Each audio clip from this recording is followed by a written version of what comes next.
God for us, because it is also an answer to our prayers, but in disguise. So God is telling you, you asked for something, you prayed, but I released this so that through this the answer will come. Through this challenge, at the other side of this challenge is your answer. At the other side of this challenge is your miracle. Sons of God, good things have always come flying on the wings of challenges.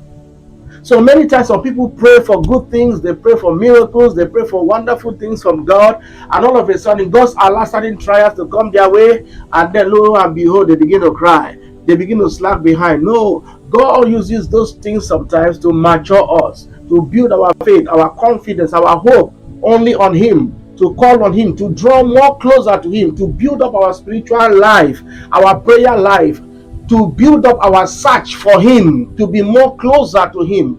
Hallelujah. So at the other side of those challenges, God is also found in the midst of your troubles. So when you understand that, you will begin to speak like David. David says, though I walk through, even if I walk through the shadow of the valley of death, I will fear no evil. Even though, meaning that even though he goes through the valley of the shadow of death, he knows one thing, that the Lord is with him, meaning in the midst of what he's going through, God is not far from him. He's carrying God as he's going through that situation. The question is this: in the midst of that circumstance, are you carrying God? Are you still in God? Are you with God? Is God with you? Because that's the only guarantee to come out of it alive, victorious, powerful, strengthened, and with a testimony. If God is with you. So if God be for us, who or what can be against us? So even though those things comes, so far as God is with you, you will have a different story to the glory of God to tell. You have a different testimony. A different you will come forth. So God being with you will use that circumstance to bring out the best in you.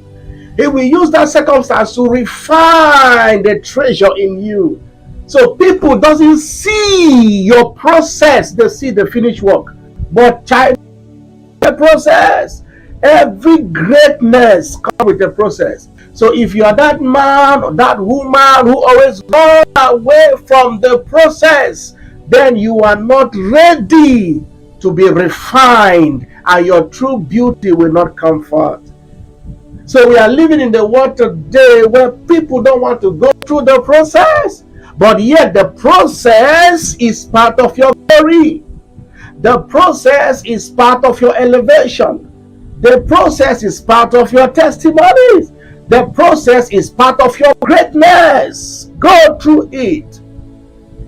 God uses these things to bring us into the place of maturity, into the place of purpose, into the place of greatness, into the place of influence, into the place where people will see the glory of God in us, and we come closer to know that same God we have known. Hallelujah. So whatever the enemy brings against you, so far as God is with you, guess what? He will use it for his glory. He will turn it around. What did the Bible say? He said, God will not allow a temptation greater than you to come upon you. Meaning, anything that allows to come your way is because he has given you the capacity